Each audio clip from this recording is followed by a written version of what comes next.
Hello dear students, poem Quengle Wangle's Hat which is composed by Edward Lear। Poem शुरू करने से पहले इनके पोइट के बारे में जानना बहुत ज़रूरी है क्योंकि एडवर्ड लीयर कुछ इस तरीके की कहानियाँ, इस तरीके की पोइट्री लिखा करते थे जो नॉनसेंस होती थी।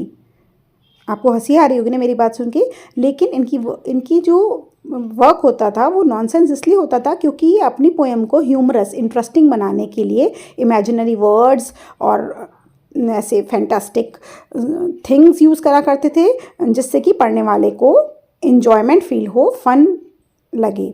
लेकिन इनके बहुत सारे वर्ड्स ऐसे होते थे जो डिक्शनरी में है ही नहीं। और जिस टाइटल को इन्होंने दिया है, जैसे कि मैं आपको बताती हूँ, the title of this poem is Quangle Wangle's hat. Quangle Wangle क्या होता है? आपको पता है? किसी एनिमल का नाम, किसी बर्ड का नाम, किसी इंसेक्ट, किसी एम्फीबियन का नाम, किसी एक्वाटिक एनिमल का नाम? जी नहीं, ये भी एक इमेजिनरी कैरेक्टर है, क्वेंगल वेंगल हैट। तो क्वेंगल वेंगल की हैट होती है टोपी जिसके चारों तरफ राउंड होता है, ठीक है। तो क्वेंगल वेंगल की हैट के बारे में इन्होंने लिखा है, just to make fun there is no moral that you will learn from this poem. Just आप इसे रीड करो as it is in your syllabus and this poem is compose by Edward Lear, ठीक है।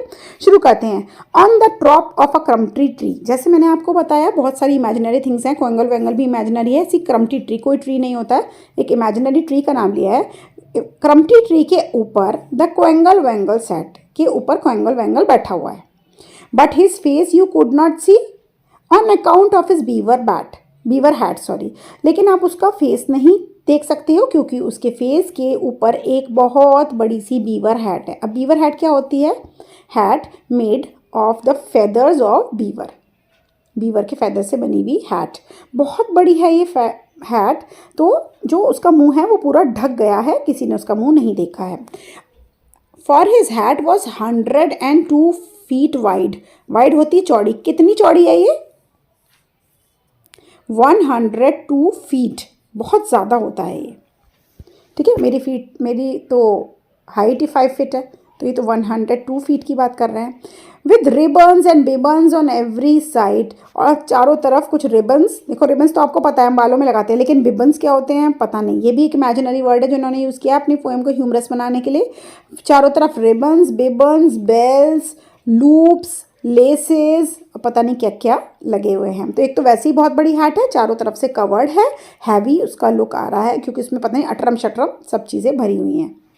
And so that nobody could ever see the face of the Quangle Wangle Quee. Quangle वेंगल की का face कोई नहीं देख सकता। तो क्वेंगल वेंगल की कहाँ बैठे हैं? क्रम्पटी ट्री पर बैठे। क्रम्पटी ट्री भी एक इमेजिनरी ट्री है। उसके ऊपर है जी एक बहुत बड़ी सी हैट, जो कि इतनी बड़ी है कि मतलब कुतुब मीनार भी शर्मा जाए, ठीक है। इतनी बड़ी सी हैट है, इतनी चौड़ी सी हैट है, और उस पर भी रिबन बिबन और जाने क्या क्या ढांग पटेले लगे हुए हैं। तो ये था फर्स्ट स्टैंजा। तो एक दिन क्वेंगल वेंगल जी कुछ बोलते हैं। The Quangle Wangle said to himself on the Crumpetty tree. एक दिन क्वेंगल वेंगल अपने आप से बात कर रहा था और उसने बोला, क्रम्पटी ट्री पर जब वो बैठा हुआ था, jam and jelly and bread are the best food for me. कि मेरे फेवरेट फूड आइटम्स हैं जैम, जेली और ब्रेड। जैसे आप जैम ब्रेड खाते हो ना, मैं तो ब्रेड बटर खाती हूँ। जैसे जैम, ब्रेड, जेली और ब्रेड मेरा फेवरेट फूड है। But the longer I live on this Crumpetty tree, but जब तक मैं इस क्रम्पटी ट्री पे हूँ, the plainer than ever it seems to be. मुझे ना बड़ी बोरिंग सा लगता है, बिकॉज सब कुछ यहाँ पे क्लियर है, कुछ टेस्ट वेस्ट के आइटम है नहीं यहाँ पे, बोरिंग फील होता है। और दूसरी बात, एक तो खाने की ज़्यादा वैरायटी नहीं है, that very few people come this way. में इस तरफ ना बहुत ही कम लोग आते, कोई चहल पहल, कोई हंसी खुशी की बातें होती ही नहीं है। And that life on the whole is far from gay, और सारी की सारी जिंदगी यहाँ खुशी से दूर है। गे होती है हैप्पीनेस, जॉय, तो यहाँ पर कोई खुशी की चीज़ नहीं है।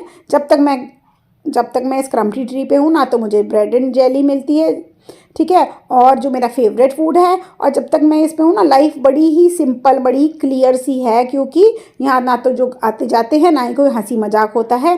सेड द क्वेंगल वेंगल की। और क्वेंगल वेंगल भी ये किससे कह रहा है? अपने आप से ही कह रहा है। थर्ड स्टैंजा पे चलते हैं। But there came to the Crumpetty tree Mr and Mrs Canary and they said, did you ever see any spot so charming earring?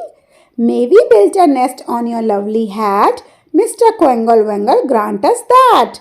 Oh, please let us come and build a nest of whatever material suits you best. Mr. Quengle Wangle की. अब क्वेंगल वंगल अभी आपसे कह रहे थे कि कोई आता जाता नहीं है, इतने में ही वहाँ पर आ जाते हैं मिस्टर और मिसेस कैनरी. कैनरी होती छोटी सी चिड़िया पीले से रंग की, ठीक है, और वो बहुत मीठा मीठा गाना गाती है. तो कैनरी बर्ड्स आ जाती हैं, दो, मम्मी कैनरी, पापा कैनरी. तो वो कहती हैं, और वो कैनरी बोलती है क्वेंगल वेंगल की से कि did you ever see any spot so charming Airy. क्या तुमने, वो आपस में बोलती है, क्या तुमने कभी इतना अच्छा रंग बिरंगा ऊंचा बड़ा सा रिबन बिब्बन वाला इतना चार्मिंग सा कोई जगह देखी है. O may we built a nest on your lovely hat. क्या तुम्हारी लवली सी हैट पर हम अपना घोंसला बना लें. Mr Quangle Wangle grant us that. Mr Quangle Wangle हमें परमिशन दे दो.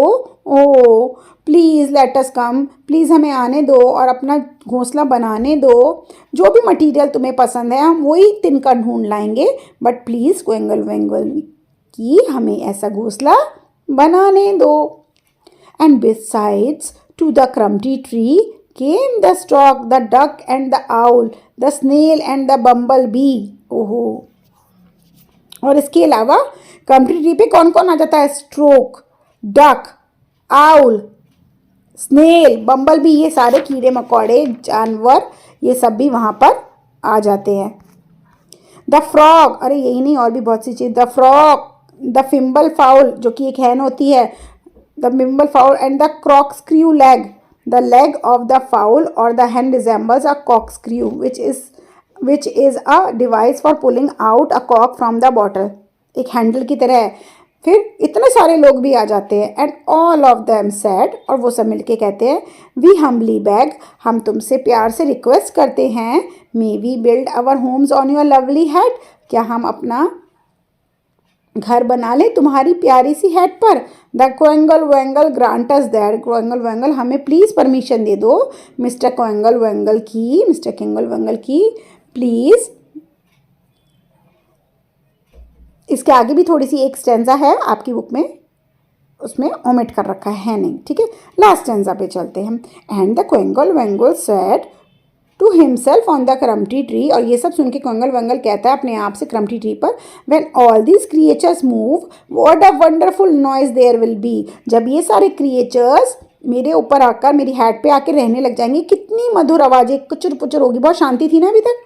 And that night by the light of the mulberry moon they dance to the flute of the blue baboon. और उस दिन, उस रात मलबरी मून यानी कि फुल मून नाइट थी, और वो सब नाचने लगे ब्लू बबून की बांसुरी पर. ये ब्लू बबून है, ये एनिमल है, ठीक है. On the broad leaves of the crumbly tree and all were happy as happy could be with the Quangle Wangle's की.